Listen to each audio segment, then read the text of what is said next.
Good morning and welcome to Chaikin PowerFeed, your daily market digest. Today is Tuesday, June 12th, 2018. I'm recording from the home office in Philadelphia, Pennsylvania. Today, I am Dan Russo, the chief market strategist at Chaikin Analytics.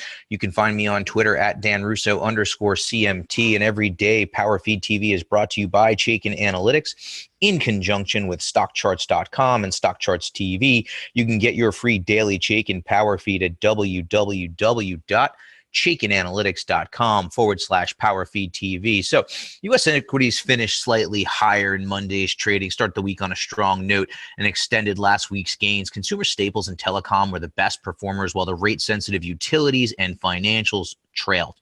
Treasuries were weaker across the curve with a bit of bear flattening. The dollar was stronger against the risk-sensitive yen, but slightly weaker against the euro. Gold finished little change, and WTI settled up 50 basis points, near the highest levels of the day.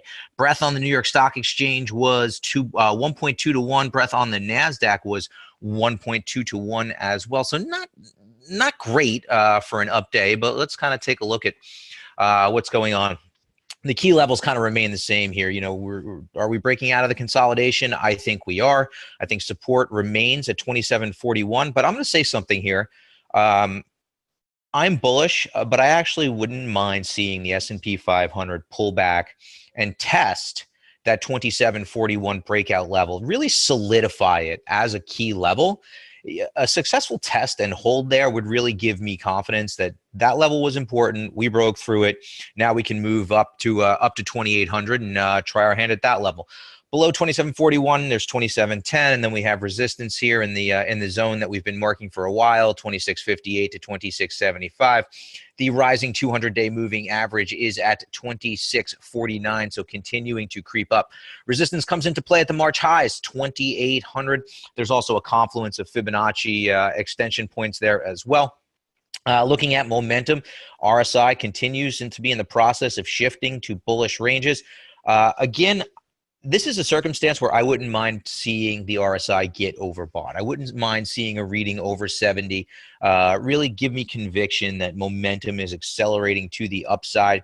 Another bullish point that bolsters our view that we are going to come out of the consolidation and resume the secular uptrend is Chaikin money flow. I mean, since May, it's been positive, and it's strongly positive. This is a sign that institutional investors are coming to the market. They're coming to the SPY, or the S&P 500, and the major stocks that make up that index. That is bullish. So kind of moving on to your market in a minute. Every day as a PowerFeed subscriber, you would receive this. It comes from me. The bullets do anyway. Stocks start the week on a strong note. Treasuries continue to weaken ahead of the FOMC meeting. We do get a Fed announcement tomorrow. 2 p.m. is the announcement. 2:30 p.m. is the press conference. Oil rallies to close near the highs of the day. That one seems counter trend to me, but obviously something to keep an eye on. You know, my view is that oil has the potential to test the $60 level, and that could hurt the E&P stocks and continue to help the refiners. Every Tuesday, I do a sector deep dive for Chaikin Analytics subscribers, and today's deep dive is on the materials sector. That is in focus, in particular, strength in the chemicals group. And futures point to a slightly lower open today. So taking a look at the major indexes based on the Chaikin power bars. Again, as a reminder, the power bars tell us how many stocks in each index, or you can do it for an ETF as well, have either very bullish or bullish ratings, how many have neutral ratings, and how many have bearish or very bearish ratings. We can see the Dow is still skewed to the negative side. 3 bullish or very bullish stocks for 8 bearish or very bearish stocks. It might be sacrilege. I say throw that one out. It's 30 stocks. We care about the major indices here that make up the bulk of the market. The S&P 500 on the flat line. This was positive yesterday. Now we flip back to negative. Recall a couple of weeks ago, the NASDAQ was kind of doing the same dance, evenly matched between the bulls and the bears before kind of making this move higher. And it's now 2 to 1 bulls to bears. Small caps continuing to outperform. Outperformed yesterday by 3 basis points. But, the power bars, which measure future potential, tell us that, small caps are where we want to be still. It's been a table pounder for me. I've been all over this theme for a while. 598 bullish or very bullish stocks, 250 bearish or very bearish stocks as rated by Chaikin Analytics. That tells you that, on a relative basis, you'd rather be in the small caps as opposed to the S&P 500. And kind of drilling down a little further, you'd rather be in the NASDAQ names than the S&P 500 names, as that's skewed 2-to-1 to the bullish side. As we said, bonds down ticked yesterday, yields ticked a little higher. So according to the Chaikin Power Bar, small cap stocks are more bullish than large cap stocks. The major indexes remain mixed. You can see that here as we kind of have been chopping around. We're looking for that to resolve to the upside, but until it does, we still remain mixed. Moving on now to our stock of the day. Every day, PowerFeed subscribers, we auto-generate a stock of the day for you. It's based on the Chaikin Power Gauge rating, which is right here. Today's stock of the day is Providence Services. It comes from the other consumer discretionary area. We know that consumer discretionary has been doing well. It's the second best performing sector behind technology from a momentum standpoint. That's based on a momentum model that I use and have built, and I kind of use that to confirm what I'm seeing inside of Chaikin Analytics. So we know consumer discretionary is where we want to be, and as we've seen over the past couple of weeks, it's more than just Amazon. Retailers are really doing well, coming out of earnings season strong. So Providence Services, 75.71, closed last night, up 26 basis points, outperforming the broader market. The Power Gauge rating, as I said, for Providence Services is very bullish due to very positive expert activity, attractive financial metrics, and strong earnings performance. So here we take a look at the chart inside of Chaikin Analytics. You can see we have a very bullish Power Gauge rating. We have strong trends in a strong industry. So as I like to say, we are fishing in the right pond. Reading the chart now from the bottom up, we can see that at the bottom of the screen, this ribbon tells us where the Power Gauge has been over the past year. You can see it's predominantly been bullish, very bullish, or neutral. And also for most of the past year, except for a small blip down here at the end of the year, this stock has been outperforming relative to the SPY. This is what we call our dynamic duo. When the market agrees with our model, that is a strong bullish sign. Very bullish stock, outperforming the market. So next, we just kind of want to figure out if tactically this is the right spot to enter on Providence. And I would say it kind of depends on your risk tolerance. And I know that's kind of punting a little bit, but let me get into why. Our overbought, oversold indicator is not overbought. It's not oversold. It's middle of the range. I'd rather buy a stock when it's oversold and kind of coming out of that oversold condition. Here, some might argue the fact that we never got oversold is bullish. It all depends on your risk preference and how aggressive you are as a trader. The other aspect that kind of gives me a slight pause is that money flow is negative here. This is a sign that maybe institutions are lightening up on the name. On the bullish side, though, this is a clear uptrend. We've pulled back and tested the long-term trend line, and so far we've held. Me personally, I'd rather buy this stock when it's oversold. But again, if you're a little bit more on the aggressive side, if you need exposure to the consumer discretionary space, I can't argue with owning Providence Services here at $75.71. Me personally, from a tactical standpoint, I think you might get a better setup.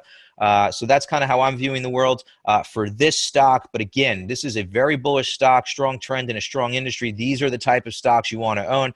I just want to see some better money flow, and I'd rather buy it when it's oversold. Moving now to our sector tracker, looking at the movement of those major sectors over the past 5 days. Materials, that's our sector in focus today. As I've said, it's been strong, up 2.5% over the past 5 days. And there's discretionary. Over the past 5 days, the number 2 performing sector, up nearly 2.5%. Consumer staples seeing a counter trend rally here. I'm on record as bearish on the staples. I remain bearish on the staples. I think you can utilize strength in the consumer staples sector to look for weak stocks in weak groups. In particular, the food and beverage group, I highlighted them last week, is weak. Especially food and beverage retail. There's an article in the Wall Street Journal today about how food retailers are getting squeezed from all sides. I think that's a good spot to look for stocks that have made counter trend moves with very bearish or bearish power gauge ratings and get them out of the portfolio or open short ideas. Bottom of the barrel remains utilities and real estate. I've been a table-pounding bear on those two sectors. I think any strength that you see in those two sectors, again, can be utilized to take money off the table if it's there or to open short positions. Our industry in focus today is one that I've been harping on the bullish side. Regional banking services. I think in a rising rate environment, the regional banks are in a position to do well. You're starting to see that in the stocks. And here, the power bar for the regional banking services industry, massively skewed to the upside. 49 bullish or very bullish stocks, 6 bearish or very bearish stocks. And over the past 6 months, this subsector has outperformed the S&P 500 by 6.91%. Its power bar ratio, which as we say measures future potential, is very strong with more bullish than bearish stocks. It's currently ranked number 4 of 21 subsectors that we watch. Some of the indicative names here: ticker symbol FBP, First Bank Corp, Umpqua Holdings, UMPQ, and TCF Financial, ticker TCF, all have very bullish Chaikin power gauge ratings. So these are the type of stocks you want to own. You want to own strong stocks in a strong industry, in a strong sector. As the market is moving up and out of this consolidation, the regional banks certainly qualify. So taking a deeper dive on one of them, Umpqua, ticker UMPQ, very bullish Chaikin power gauge rating, strong trend in a strong industry. No one's going to argue with the fact that this stock is in an uptrend. Moving to the bottom of the chart now, the ribbon tells us that we've been predominantly bullish or very bullish for the past 12 months, and that the market is in agreement with our model. It's outperforming relative to the SPY, and Chaikin money flow is strongly bullish as the stock tests 52-week highs. The only pause I would have here, again, is from a tactical standpoint. The stock is overbought. Our overbought, oversold indicator is over 70. This is the type of name that I will now put on a bullish watch list. And when, as long as everything remains the same, the stock becomes oversold. To me, that's a better tactical entry. Maybe see a pullback to this rising long-term trend line and hold there at support in the 23 to 24 range. That, to me, would set up a really bullish entry point, assuming all else remains the same. The stock remains very bullish, strong trend in a strong industry, and still outperforming the market. Our trending names now on the bullish side: SRE caught an upgrade yesterday, also has some activist activity in there, up 15%. Boston Sci talking about getting together with Stryker, that has that stock up 7%. APA, Disca, and Newell all up 3 to 5%. The very bullish and bullish names like Boston Scientific, Disca, and Newell that have big moves, that to me is a wake-up call. That says to me, hey, Dan, do some work on these names. And the converse is true on the other side. Bearish names like Stryker, COO, PCG, and EFX that have big moves to the downside. Hey, Dan, take a look, see what's going on there. Maybe there's something to do on the short side, or at the very least, if these names are in a portfolio, maybe you want to think about getting them out of there. So as I said, every week we dive on a sector. This week's sector is materials. You can see it here with this chart, courtesy of stockcharts.com. Kind of peaked with the market in January and went into a consolidation. And now it's on the verge of a breakout. I think the 6150 level is important. This is the XLB, the materials ETF. It is above the rising 50 and 200-day moving averages, and the RSI is shifting into bullish ranges. You can see here a series of higher lows, and now over the 50 level. I'd love to see us get overbought on a breakout. That would give me some conviction. So as I said, a break of the 6150 targets the January highs, and you do have bullish Chaikin money flow, so that is encouraging. Materials actually, from our power bar, as you'll see at the end of the show here, has a power bar ratio that is more bullish than the S&P 500. So you can't argue with wanting to do some work here. Here's the XLB relative to the SPY. And what's interesting to me here is, at first glance, you might say, hey, Dan, this doesn't look good at all. But here's what I see. I see a third test of support, and with each test of support, a higher low with the RSI, and the potential for the RSI of this ratio to shift into bullish ranges. So this positive divergence here with this test of support in early June wakes me up, at least opens me up to the possibility that we rally and retest the 200-day moving average, which is flat to slightly declining. Is this the most bullish chart on the planet? Absolutely not. But it is kind of encouraging. It's been a beaten down group that looks like it's improving. And an indicative name there is Mosaic, bullish Chaikin power gauge rating, leading the SPY, not yet overbought, bullish Chaikin money flow, and above the rising long-term trend line. Mosaic, ticker symbol MOS, is a name that should at least be on a bullish watch list. So as I said, here are the sectors: healthcare, tech, and financials continue to outperform to be the top three. Real estate, staples, and utilities are the bottom three. But here's materials. As I said, it's kind of upticked of late.